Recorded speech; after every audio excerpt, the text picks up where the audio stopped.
Oh my goodness, I'm Max Garcia, this is MWG Tech, and I can no longer trust a smartphone's water resistance because in the past 4 months, I have broken my iPhone X and my iPhone SE. And forget everything that I've said about how I broke my iPhone X in the past. It was not because of iOS 13 developer beta. Maybe that was like a slight hamper on the processor, but I broke the iPhone X because of water damage 4 months ago. I put the iOS 13 developer beta on it. It handled it perfectly fine. There's a little bugs here and there, but it still was passable for day-to-day life. But it all stopped. It came to a quick halt once I took the iPhone X on a bike ride through a 2-hour rainstorm.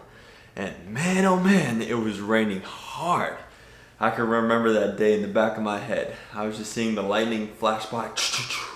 And I was like, good thing my iPhone X was water resistant. But oof, joke's on me, I broke it the next day. It was stuck in a boot loop. And then 4 months later, I got an iPhone SE. And then I went on a 2-mile run in the morning at like 5 a.m. As usual, I took my iPhone SE for about like 20 runs before that, but all of a sudden this 21st morning run, I'm running in the morning, listening to my podcast, and all of a sudden when I come back, it starts giving me problems. The battery starts like draining really fast, and I get to school and I have like 10% left, and then all of a sudden I try to use it to like copy some homework, and then it drops down to 3%, and then it just starts rebooting, and it's stuck in a boot loop once again. And I took it to a repair shop this past weekend, and boom, they opened it up and said it's water damage. And I'm not surprised because I sweat profusely when I run, so I guess sweat got into the iPhone SE. And yes, the iPhone SE isn't certified for water resistance.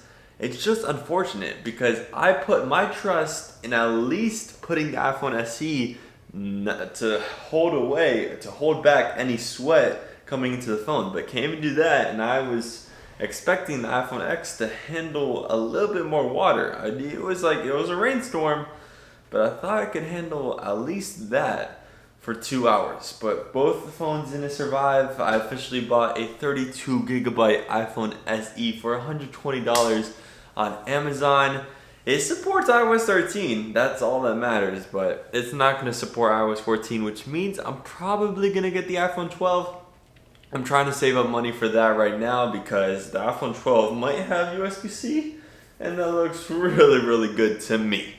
And also right now I have my SIM card in the iPhone 5C. So while the iPhone X and the iPhone SE broke down on me, this iPhone 5C, that was my phone a couple generation and years ago, it's still working. It doesn't have like the top glass anymore, so you can literally see the small sensor on the front facing camera, but it works. It still can make phone calls. It still allows me to communicate with all my friends and family, which is important. I realized that after a couple days of not having my iPhone SE. But like over the past 2 weeks, ever since my iPhone SE first broke, my Instagram usage has dropped dramatically, so has Snapchat, maybe not Twitter because I can still access that on my Mac, but that has dropped substantially too. Overall, I'm no longer putting my trust in water resistance on phones. I'm just making that crystal clear and just a message to future Maxwell Garcia to never ever trust an iPhone against water. Not even just an iPhone, any Android phone, any smartphone in general, I'm not trusting it unless the iPhone itself is IP68 water resistant and then it has another waterproof case surrounding it. Then I might put it in like a puddle or two, or maybe take it in the shower, but that's it. Alright, thank you for watching this video, and my trust for iPhone's water resistance is now gone. Make sure you bless them. Peace out. 3, 2, 1.